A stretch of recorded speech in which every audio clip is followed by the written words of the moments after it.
May the words of my mouth and the meditations of all our hearts be acceptable in thy sight, O Lord, our rock and our redeemer. Amen.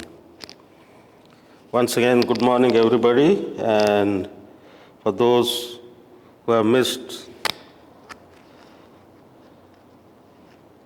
last couple of meditations, want to remind that we are doing, this is the third of the series on the book of Job.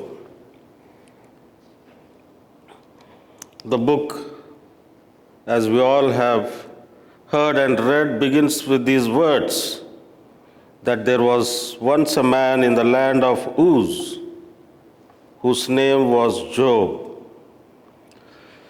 Now, if you look for this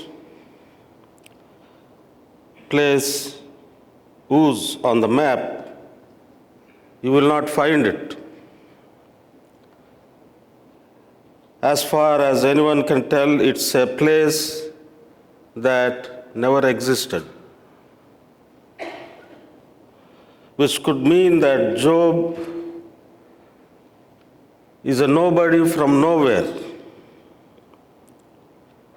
Or, if you really understand the depth of this book, we might say or believe that it could mean that Job is everybody and from everywhere, you and me including. In our own existential struggles and life journeys, at some point we might intersect what Job goes through in his life. According to this book, as we all now understand, Job is a man who suffers an unfathomable amount of loss and grief, and he's deserved none of it. And on top, God, to whom he calls upon, complains, is silent and nowhere to be found.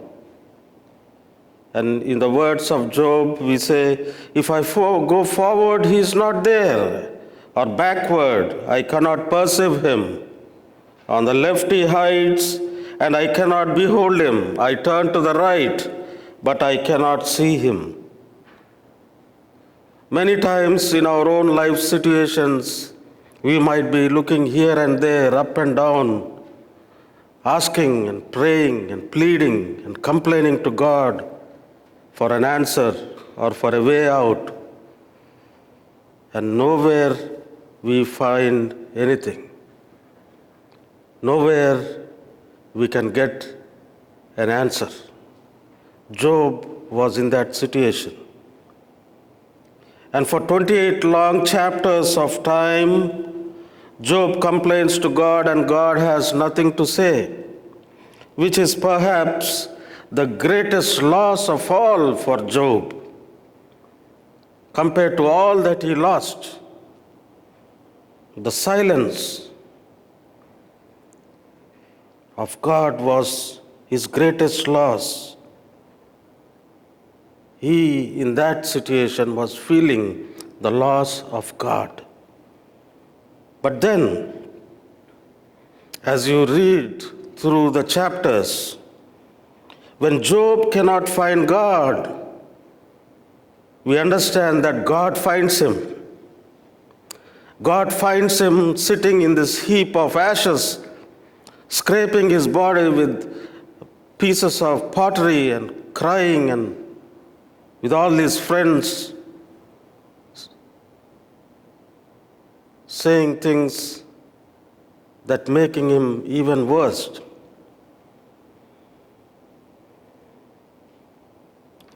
And then God speaks, finally. And we just heard it read to us from chapter 38. Now, if we all had paid attention to what Elizabeth has read to us, what we heard now, and as I was again listening to it, to my ears, God sounded little bit cruel, right? Little bit cruel. But to Job, I think it sounded entirely different. If you have ever been in an argument with someone giving you the silent treatment, then you know in all that experience, the worst part was the silence, right? Silence is scary. Silence is scary sometimes. And many of us, we talk and we practice, right?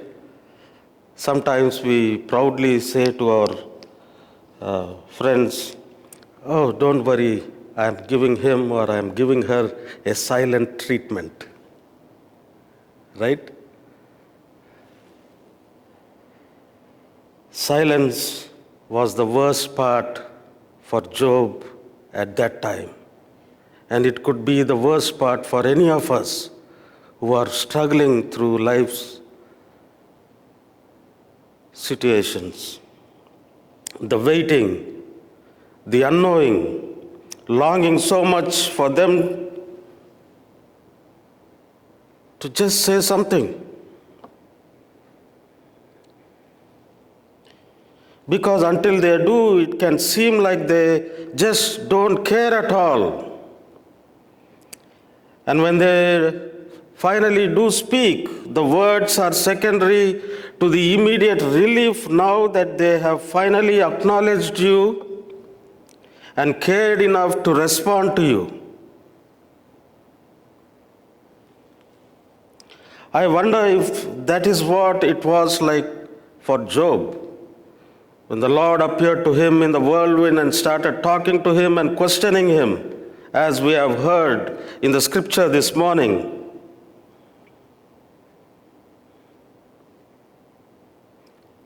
And if it was a relief just to have the silence broken and to hear from God,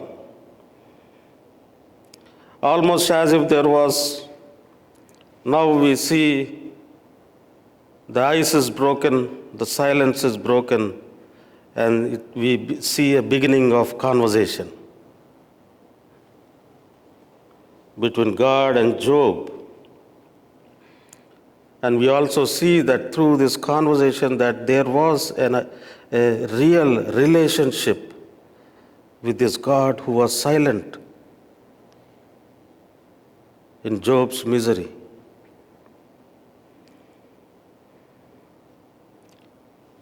And after hearing God speak to him, Job responds. He makes this a startling claim. Until then he was complaining about God, he was angry. But after he heard, Job says, before this, Lord, I had only heard of you, but now my eyes have seen you. Sometimes out of our struggles, we see the presence or we feel the presence of God in our lives. And we see God act through others in our lives at that time. But coming to Job, we see that Job has moved from a distant relationship to God to one that is so close. Job, as the scripture says, can now see him with his own eyes. But in the end, God does not answer Job's question of why we suffer. God does not answer to the questions that Job raised in all the previous chapters. Why this suffering has come to me? Why people suffer? Why good people suffer? And why we have to go through these difficult situations and all these, so on and so forth. And when finally God speaks, He doesn't touch or respond to all these questions. But if you look at the entire book, the only thing we know was that God does restore Job's family twofold, giving Job twice as much as he had before.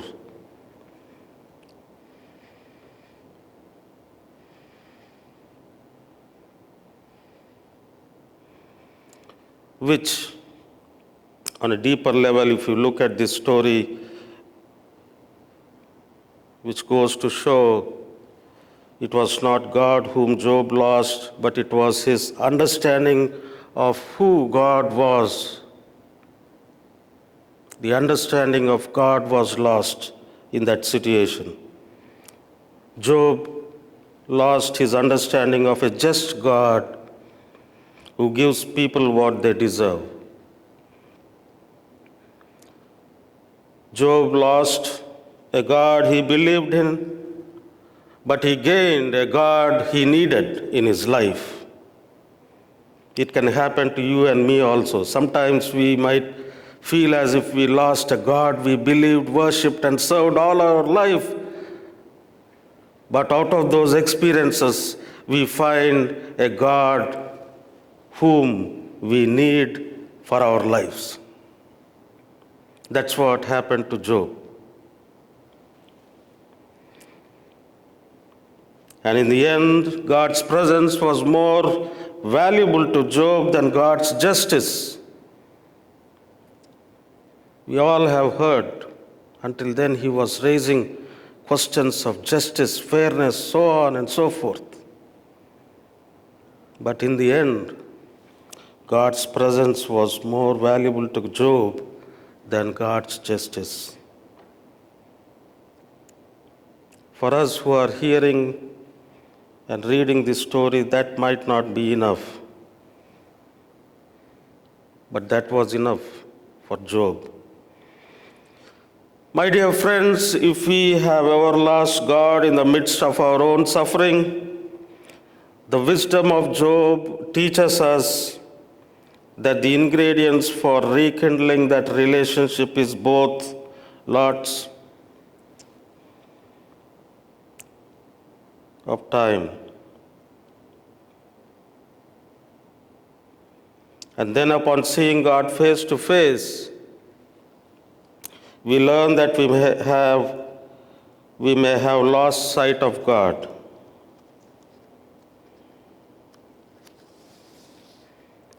But God never loses his sight of us. God never lost sight of Job. You all might have heard or read somewhere, I heard of a Chinese folklore that the worst curse you can lay upon another person is to say, "May you be granted your heart's every desire." In other words, this Chinese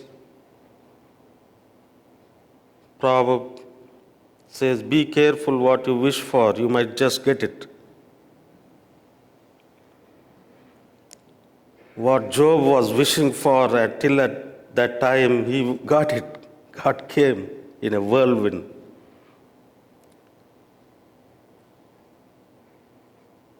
God does turn up.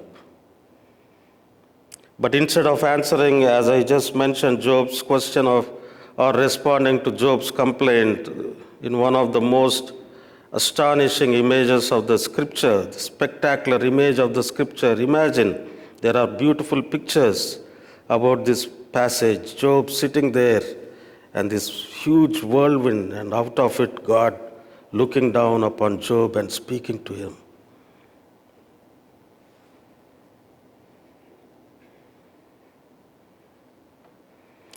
And God shows Job the whole of creation. And in a long, long poetic narrative, God takes Job on a tour of the cosmos and in effect says to Job, okay, you sounded like a smart guy talking and lifting up all these issues of justice and so on and so forth of me, and you think you are entitled to answers. Here is the universe. Now look, explain it to me and I'll justify myself to you.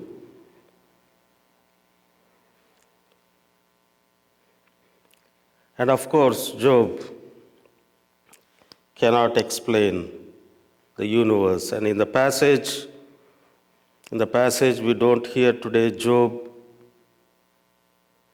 claps his mouth over with his hand and declares, I have uttered what I did not understand, things too wonderful for me which I did not know. This is a moment that prefigures, my dear church, what the theologians call the condensation of God, choosing to come down and meet us where we are, and meeting us in power, meeting us in love, and meeting us in beauty. Maybe this whirlwind, which we came to understand as a terrifying thing for Job, is not the destructive tornado that punishes and destroys, but instead a new wind that blows in a new vision of God and a new way of relating to the one who loves us so completely.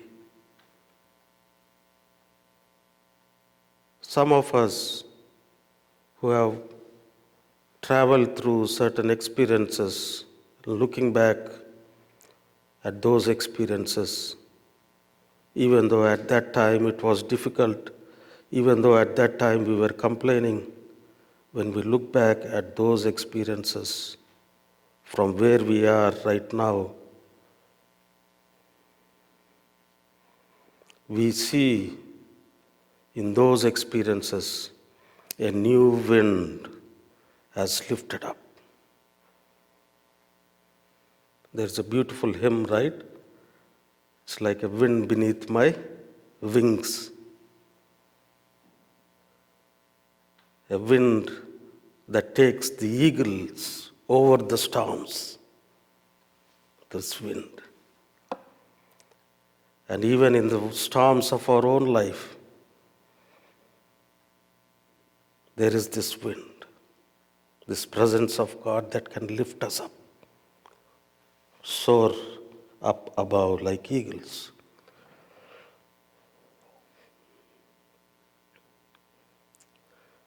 Yet none of this or most of the story makes sense, and yet all it seems to be God's way of operating. We don't know all the answers, but we know the Creator God who has now become the Redeemer God through Jesus Christ, our Lord and Savior.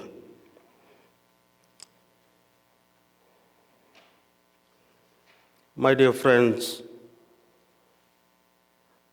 again, I want to bring to surface certain questions that we ask and we have others ask us, for which most of the time we don't have answers. Questions like, why did this happen? Why didn't God prevent this? Many times as a pastor I was asked, Pastor, why did this happen? Pastor, where is God? A child dies or a good person is killed. A freak accident takes the life of someone who was unspeakably precious to us. and we are left to wonder why, when a loved one passes, we ask why. When a loved one or when we ourselves are diagnosed with certain things, why? Why me? Many people are asking why tens of thousands had to die just in a year due to this unseen virus.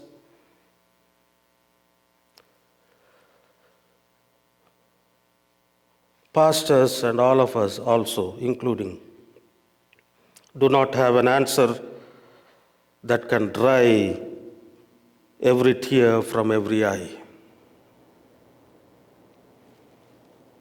And if we are honest as pastors, we just don't have any answers. We pastors can, or we as the believers of Christ can give general answers, philosophical answers. We cannot give, most of the time, we cannot give definitive answers to the hardest questions people ask. We can give overall reassurances about God's abiding care for us despite the tragedies that come, as well as some as about the overarching goodness of God in those situations. And we do not know. We started this series with this question, why do bad things happen to good people? We do not have an answer for that. The book of Job does not give us answers. Maybe there are none. What it offers, what the book of Job and the scripture offers to us is the reassurance that despite the immensity of the universe, the immensity of the world around us that is indifferent to us sometimes, we are reassured and we are reminded that we are not alone in this. That God visits us. God comes to us. God speaks to us. The God who laid the foundations of the universe and the earth, who shut the sea with doors, who caused the dawn to know its place, and who knows the gates of death and the gates of deep darkness, is also the Lord who came down to Job and talked with him. And it is the same God who is manifested to us, who came down to us, who walked with us, the same God in Jesus Christ who touched us, healed us, was crucified for you and for me, is the very same God who resurrected, and it is the very same God who promised to us, I will never leave you nor forsake you. Even unto the ends of the earth I will be there with you. Therefore, my dear church, the good news that we can carry out from the sanctuary today is that we have a personal, very personal God who is with us in spite of all that we are going through. And this is the God that we, as disciples of Christ, have the obligation to show to others who are struggling with questions of life. And may this very personal God be with us, speak to us, and may God bless us to be receptive to what God is trying to talk to us, now and always. Amen.